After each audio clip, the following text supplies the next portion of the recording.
Bonsoir à tous et merci d'être à l'écoute de Radio 106.8. C'est votre magazine de cinéma pour 35 000 mètres de plus. Et ce soir, j'ai la joie d'être en compagnie de Pierre Cadars. Bonsoir. Que je salue. Frédéric Aublingre. Bonsoir. Bonjour.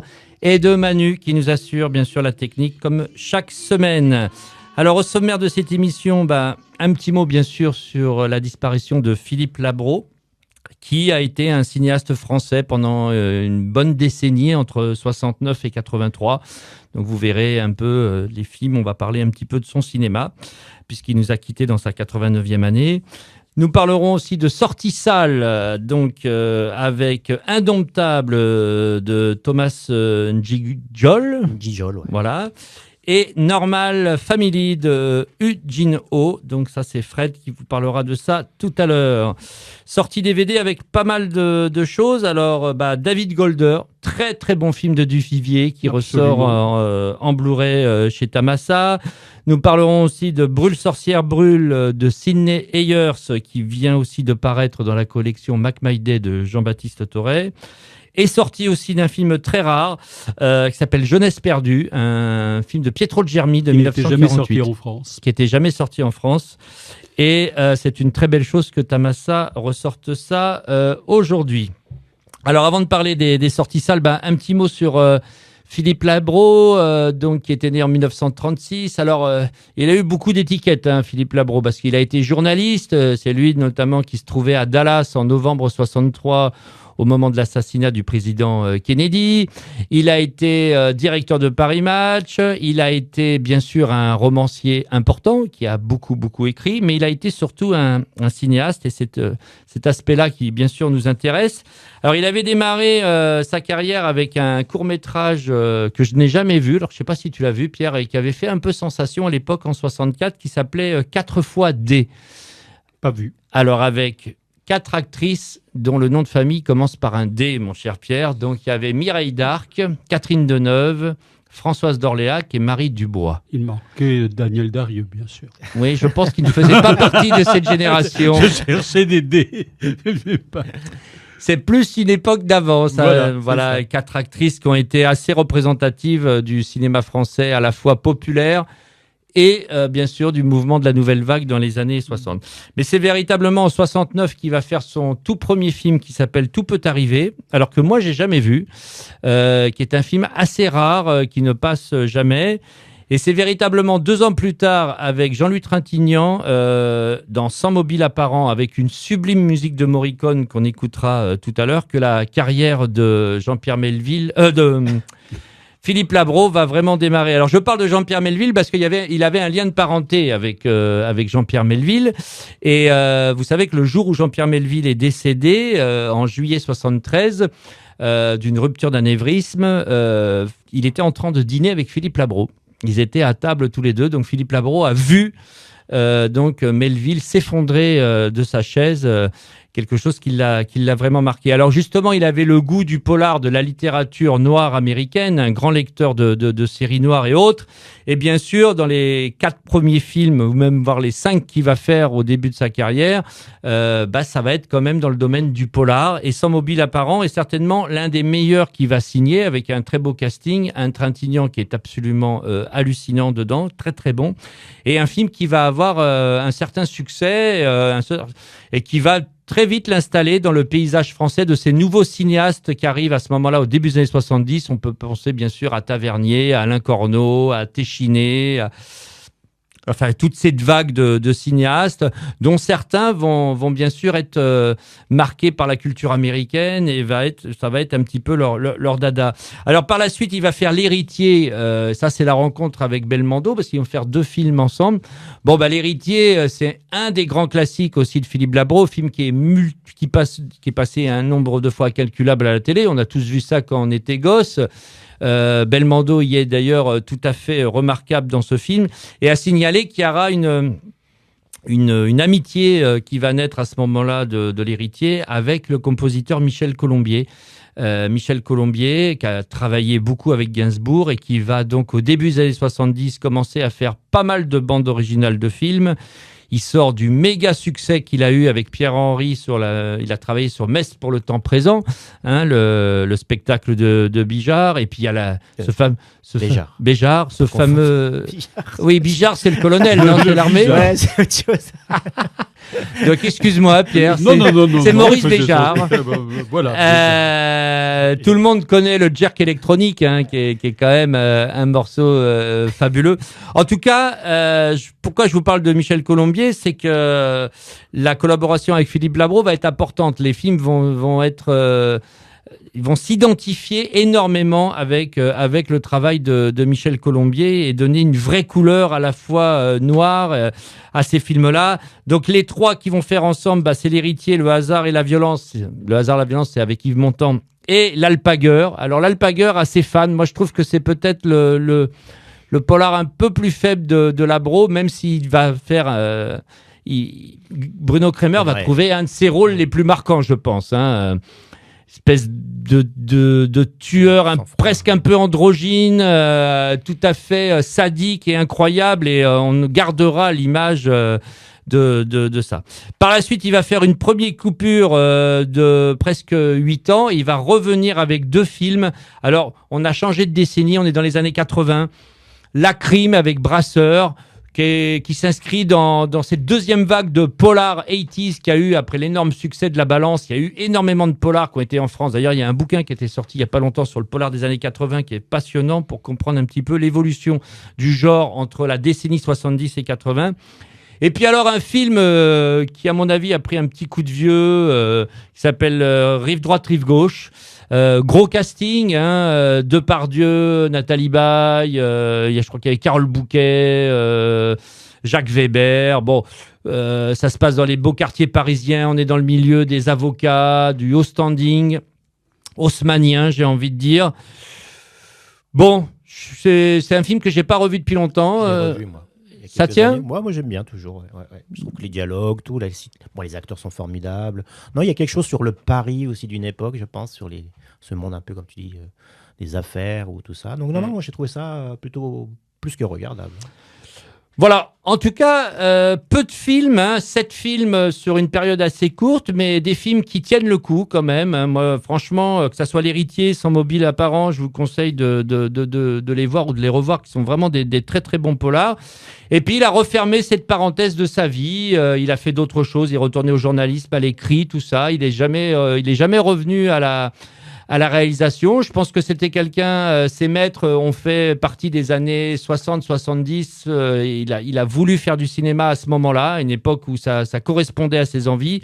Mais en tout cas, c'est quelqu'un qui est passionnant en tant que metteur en scène et qu'il faut vraiment revoir ou découvrir pour ceux qui n'ont jamais vu des films de Philippe Labro, qui nous a quittés, bien sûr, dans sa 89e année, comme j'ai dit tout à l'heure.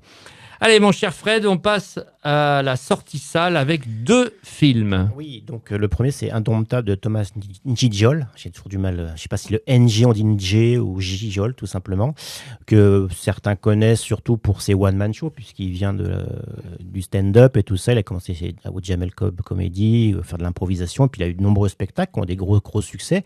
Mais là, c'est son 4e long métrage. Il avait déjà Casse Départ, qu'il avait co-réalisé avec Fabrice Eboué, l'autre comique aussi, que moi j'apprécie beaucoup. Ils avaient aussi réalisé Le Crocodile de Botswana. Et puis il a fait 2 autres films, Fast Life et Black Snake, une espèce de super-héros africain qui était un gros échec pour lui.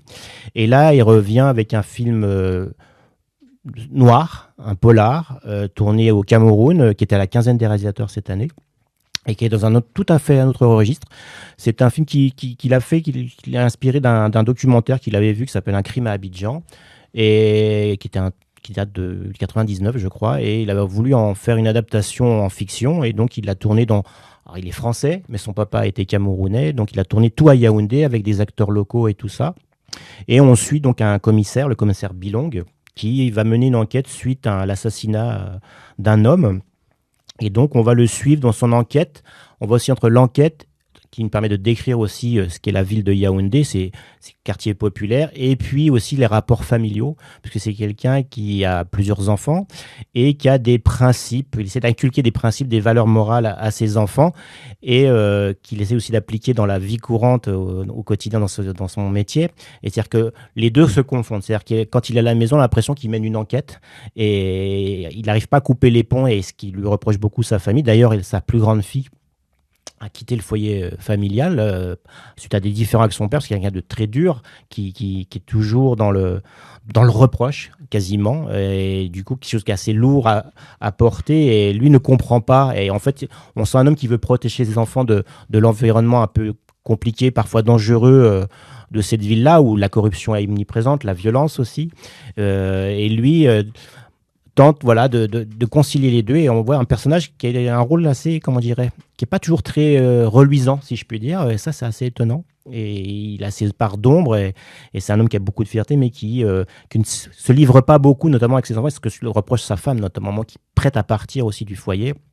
Et elle dit, tu comprends pas tes enfants, tu leur dis jamais que tu les aimes et tout ça. Et c'est vrai que c'est quelqu'un qui est assez dur comme ça. Et il explique toujours mais qu'il veut les protéger. Et donc il y a une incompréhension tout le long du film.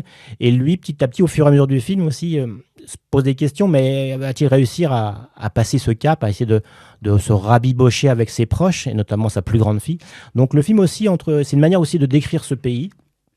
Comme je disais, aussi les problèmes d'institutions, le côté administratif aussi, l'incurie de certaines structures, notamment il mène un interrogatoire, tout d'un coup il y a une coupure électrique, il n'en peut plus, il faut des embouteillages, ça prend des heures, donc c'est quelqu'un qui toujours en surtension, voilà. Et je trouve que en plus Thomas Nigel est vraiment très bon dans ce personnage atypique par rapport à ce qu'on a pu voir de son travail d'acteur et à la fois d'humoriste, hein. Même si partout il y a une sorte d'humour un peu pince sans rire, notamment sur tous ces problèmes de ce pays-là, il en joue un petit peu dans certaines situations qui sont tout à fait savoureuses.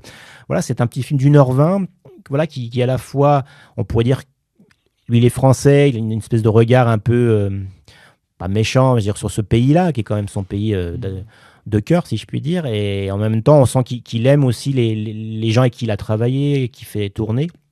Il y a des très belles situations dans le film. Et voilà, donc c'est vraiment un film de personnages. La mise en scène, c'est vrai qu'elle est peut-être un peu plus fonctionnelle, mais en tout cas, il donne la part belle à lui déjà. Il y a tous les acteurs qui l'accompagnent, qui sont souvent des acteurs locaux, pas très professionnels. Ça se sent des fois dans le jeu, mais il y a une sincérité. Il y a même des scènes assez dures, hein, parce qu'il y a un moment donné, dans les interrogatoires, on est dans des méthodes un peu brutales, qui s'appellent ça la chicotte, notamment. Et comme il dit, si on avait plus de moyens, on ne ferait pas la chicotte. Donc ça, c'est à voir, on ne sait pas. C'est que même quand on a les moyens, des fois, il y a des méthodes peu reluisantes dans des pays où les moyens sont là. En tout cas, voilà. Donc c'est un film, je trouve, généreux, assez noir pour le constat qu'il donne aussi de ce pays, avec quand même au final peut-être pour ce personnage-là, je dirais pas une rédemption, c'est un peu fort, mais quelque chose peut-être que va se renouer, notamment avec sa plus grande fille. Donc ça reste en suspens. Donc voilà, c'est un 4e film assez étonnant, enfin un contre-pied de ce qu'il a pu faire jusqu'à présent, et j'ai trouvé ça, moi, vraiment bien écrit, bien joué. Ça vaut vraiment le coup d'être vu. Voilà. Eh ben écoute, hein, si tu le dis. Là, franchement. Alors, on enchaîne avec le second. Oui, Normal Family de Eugene Ho, alors cinéaste qui a fait une dizaine de films. Je crois qu'en France, à part April Snow, qui est sorti il y a une bonne quinzaine d'années, je crois que rien n'est sorti en France. Ah ouais. Et c'est un film qui s'inscrit un peu dans la lignée de Parasite, si je veux dire. C'est-à-dire qu'on a une espèce de critique sociale ou de regard social sur un pays où les élites méprisent les plus faibles. Voilà, et qu'au cœur de cette société, entre la corruption, les conflits générationnels se jouent. Et l'histoire est assez simple, c'est-à-dire qu'on suit une famille de frères, l'un qui est avocat, l'autre qui est médecin, chirurgien, et puis 2 enfants dont ils ont du mal, qui laissent tout passer, on va dire ça comme ça, un peu enfant gâté, et alors que l'avocat est en train de régler une affaire assez troublante, d'un jeune garçon qui a percuté un jeune homme, un baseballeur, qui venait de se chamailler sur la route, plus que chamailler, s'engueuler, va le renverser, le tuer. L'avocat va être amené à le défendre, mais c'est le fils, là, le gars qui a tué, c'est quelqu'un de la haute société coréenne, et l'avocat va trouver toutes les subterfuges pour pouvoir le dédouaner, donc c'est un accident. Mais en parallèle, la fille de cet avocat et le fils de son frère, donc, vont commettre un acte de violence sur un SDF qui, petit à petit, ce SDF va mourir. Et donc, tout le dilemme pour cet avocat, comment défendre sa fille, peut-il la défendre? Surtout que c'est elle qui lui dit, parce qu'elle comprend que son père peut l'aider, parce qu'elle a vu comment il se comportait avec d'autres cas.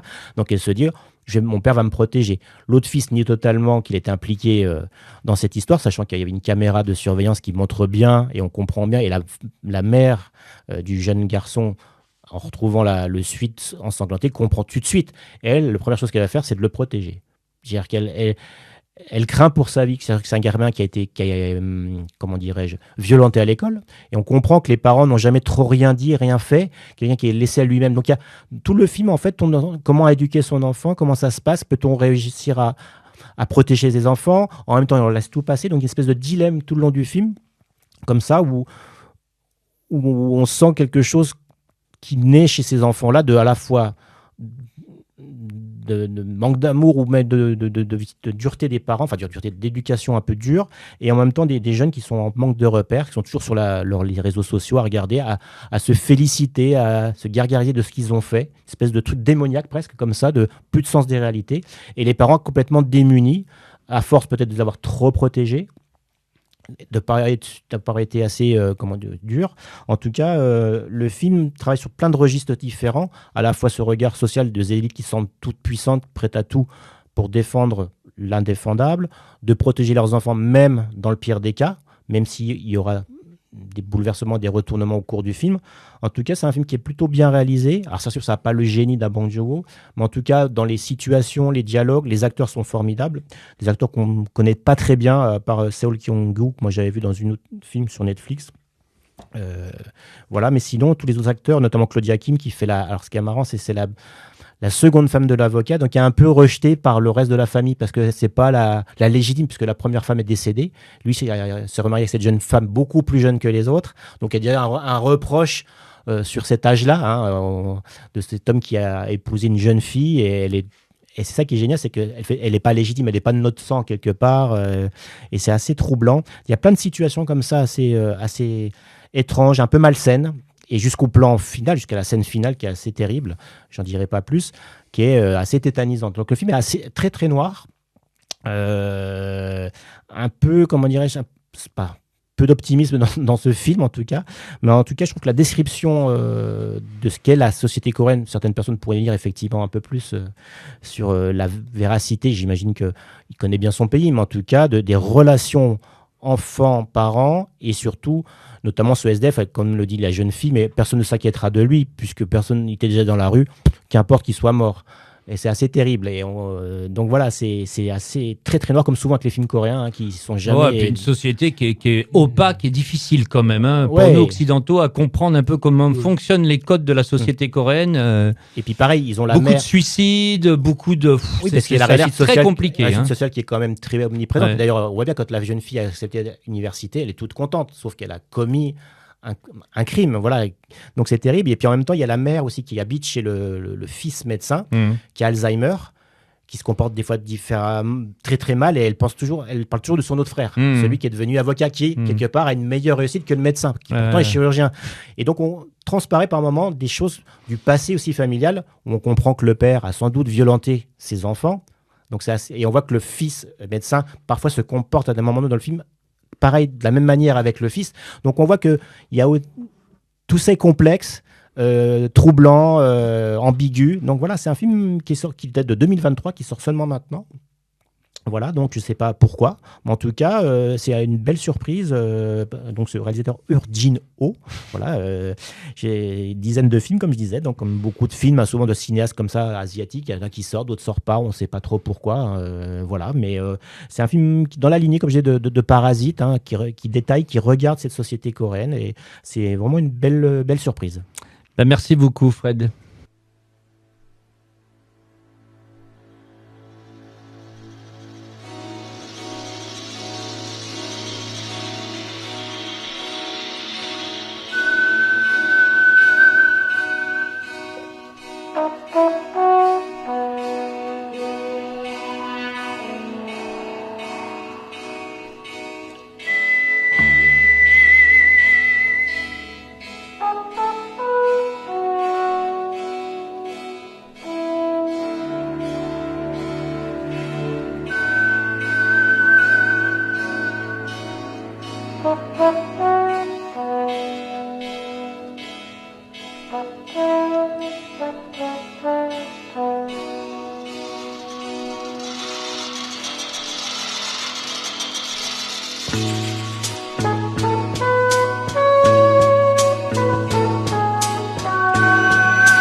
Et voilà, véritable chef-d'œuvre de Ennio Morricone, composé en 1972. Je vous rappelle brièvement que Morricone a eu une collaboration avec certains cinéastes français. Alors, la plus connue, bien sûr, c'est Henri Verneuil, avec qui ils se sont très entendus, puisque c'est lui qui a notamment fait Le Clan des Siciliens, qui a été l'un des plus grands succès mondiaux de l'œuvre de Morricone, mais qu'il y a un certain nombre de cinéastes à cette époque-là qui ont fait appel à lui. Je pense notamment à Robert Enrico pour Le Secret en 1974.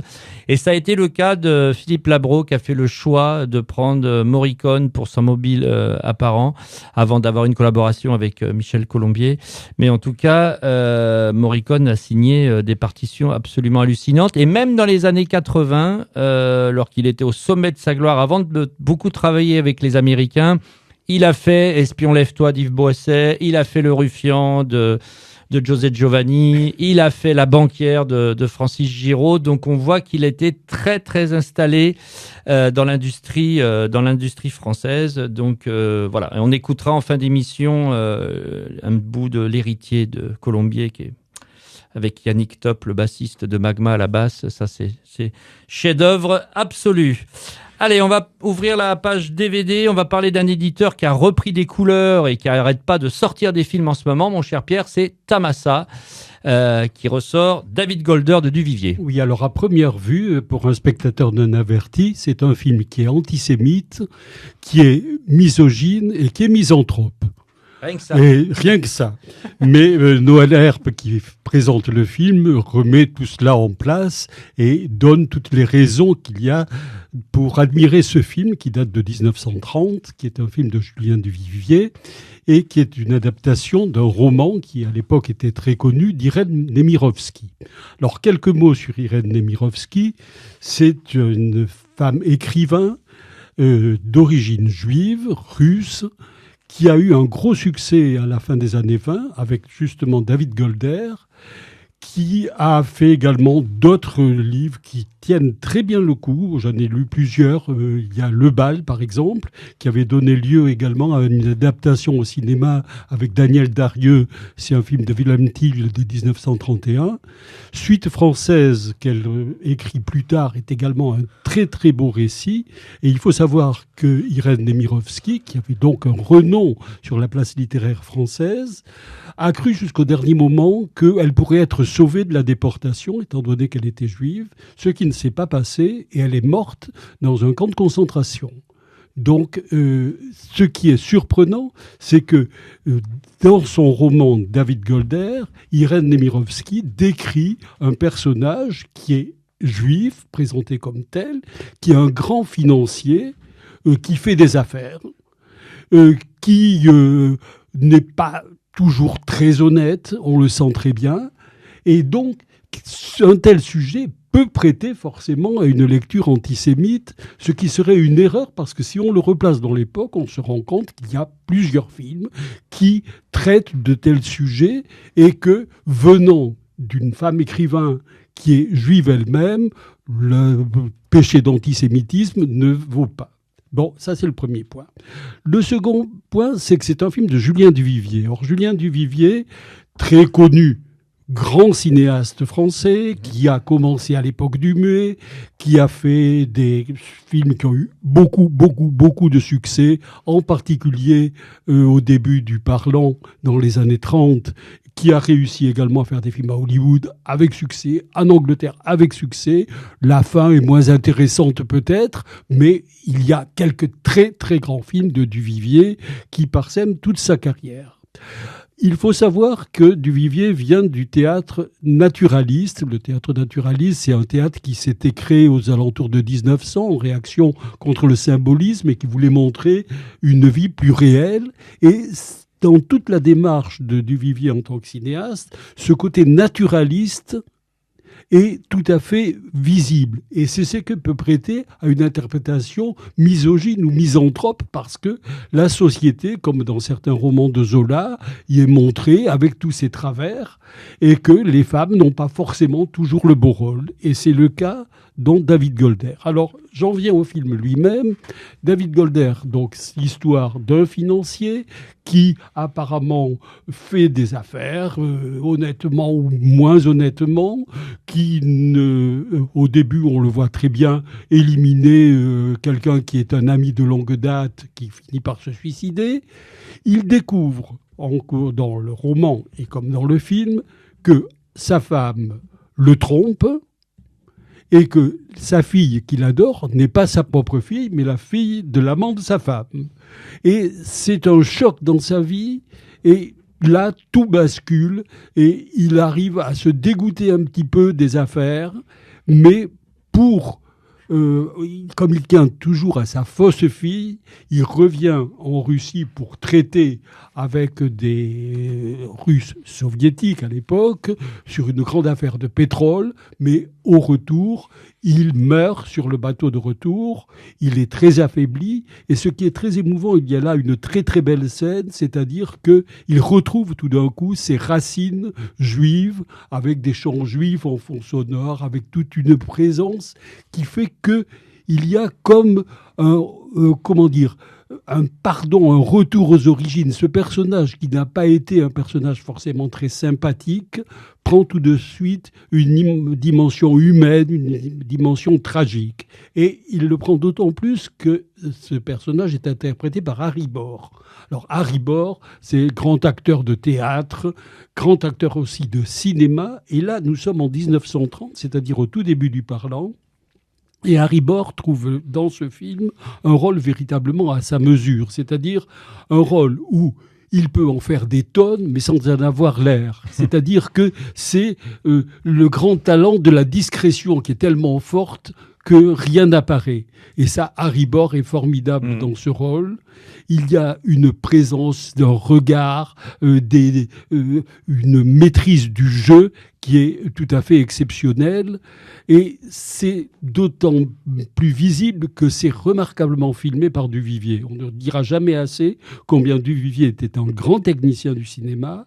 Et à une époque, 1930, où on fait du théâtre filmé à la va-vite, où on parle beaucoup, il sait très bien garder l'héritage du muet, c'est-à-dire montrer des images fortes, varier ses plans, faire des mouvements d'appareil, faire vivre tout ce monde qui tourne autour de David Golder.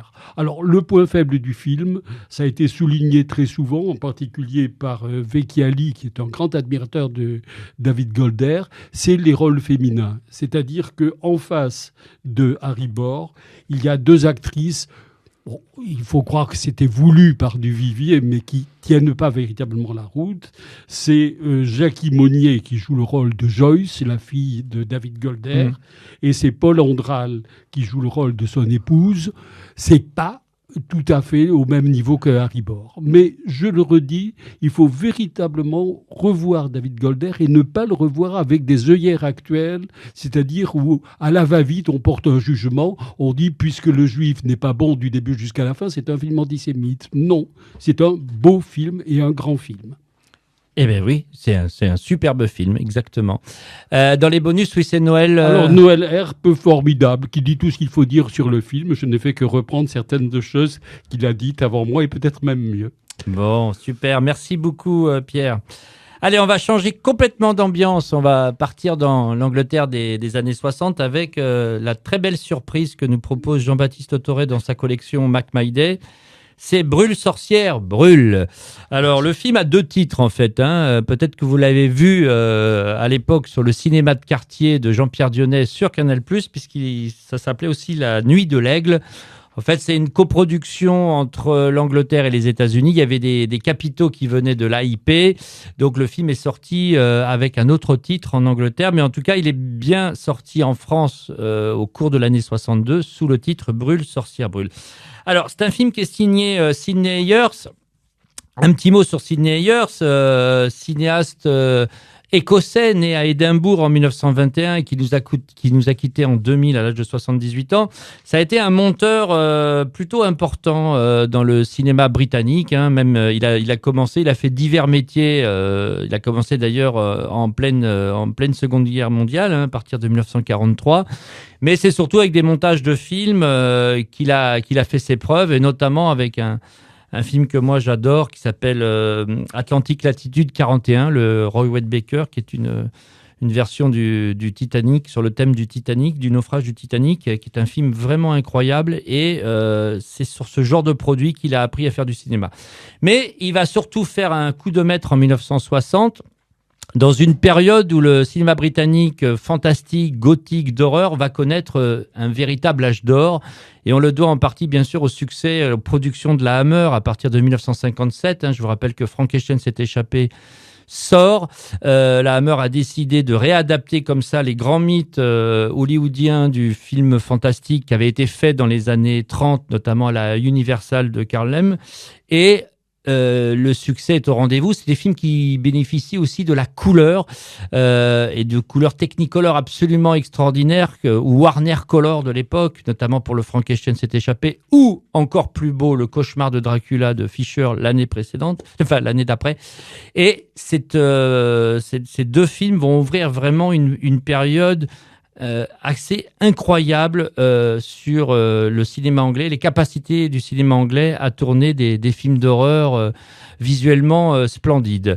Donc il va faire le Cirque des horreurs avec un acteur allemand d'ailleurs qui s'appelle Anton Driffin qui joue un professeur extrêmement inquiétant dedans, qui va s'avérer être un très gros succès et qui va véritablement va lancer sa carrière. Alors malheureusement, les films de Sidney Ayers, on les connaît mal. Il n'y en a pas beaucoup qui vont sortir en France, si ce n'est L'Étoile du Sud en 1969.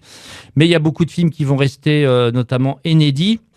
Et puis par la suite, comme pas mal de cinéastes anglais, il va plutôt se tourner vers le petit écran dans les années 70 et faire tout un tas de films ou même travailler sur certaines séries extrêmement populaires en Angleterre. Mais revenons à l'année 1962, au moment où il signe donc Brûle, sorcière, brûle, qui est en fait l'adaptation d'un livre qui a été écrit par Fritz Leibert, qui est sorti en 1943. Et qui va parler du paranormal, des pouvoirs occultes, de la sorcellerie. Alors, 2 films ont énormément compté dans cette période-là pour lancer un petit peu cette vague autour des films de mauvais esprit, j'ai envie de dire.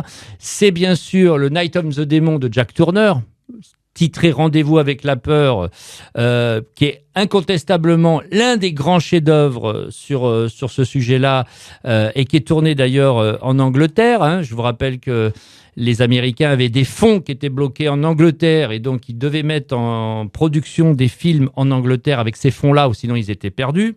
Et puis La Maison du Diable de Robert Wise aussi, 1963, qui est un film extrêmement important aussi. Et ce sont 2 films extrêmement intelligents qui jouent vraiment sur la peur presque cachée, obscure, sans chercher à faire des effets grotesques ou à montrer des monstres absolus. Bon, on sait que sur le film de Jack Turner, ça a été imposé par le producteur, une vision du diable à la fin d'un monstre qui n'apparaît pas dans certaines versions et qui n'aurait jamais dû apparaître, hein, parce que tout jouait vraiment donc sur la peur, sur l'attente, sur les effets de mise en scène qui sont absolument incroyables et la qualité souvent de la photo, le noir et blanc de Rendez-vous avec la peur est absolument incroyable. Et c'est sur ce modèle-là que Sidney Ayers va tourner Brûle, sorcière, brûle. Alors l'histoire en fait est assez simple. On va suivre le professeur Taylor, qui est un professeur extrêmement sceptique, cartésien par rapport aux croyances maléfiques. Hein. Il enseigne dans un collège huppé de Londres. Et il va découvrir que sa femme détient un certain nombre d'objets qui viennent des îles, des Caraïbes, de croyances un peu vaudou, tout ça. Et un jour, il décide de mettre tout ça au feu.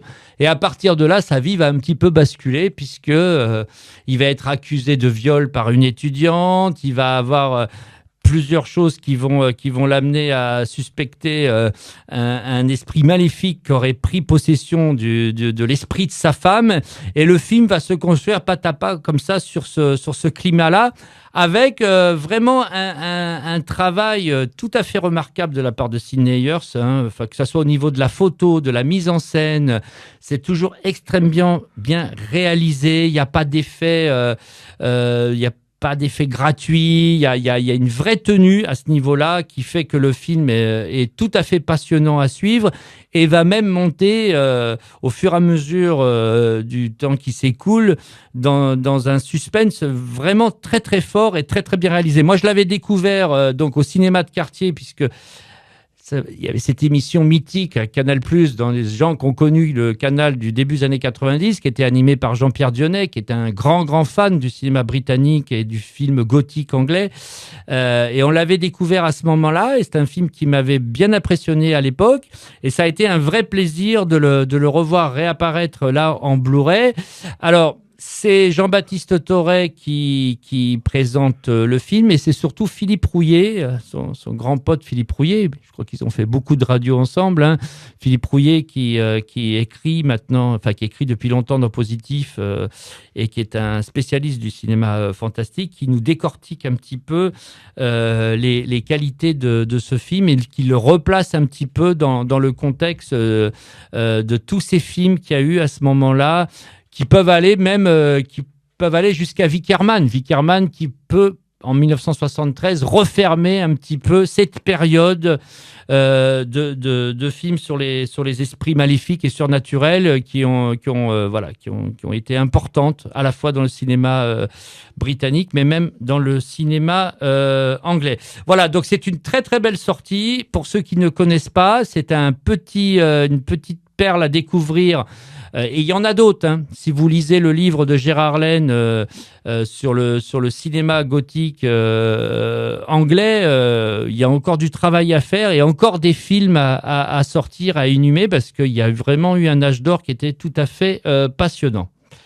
Allez, mon cher Pierre, on va parler d'un cinéaste génial qui s'appelle Pietro Germi. Oui, Pietro Germi, qui est un cinéaste italien, tout le monde le sait, né en 1914, mort en 1974, et dont on connaît Séduite et abandonnée, Divorce à l'italienne, Le chemin de l'espérance et beaucoup d'autres films qui montrent que c'était un cinéaste capable de faire des comédies, mais avec également un regard social, en particulier sur la Sicile, dans certains de ses films. Alors, Jeunesse perdue est un film qui n'était pas, semble-t-il, sorti en France, qui donc sort maintenant en Blu-ray, et c'est un film qui est très particulier. C'est le second qu'est réalisé Pietro Germi.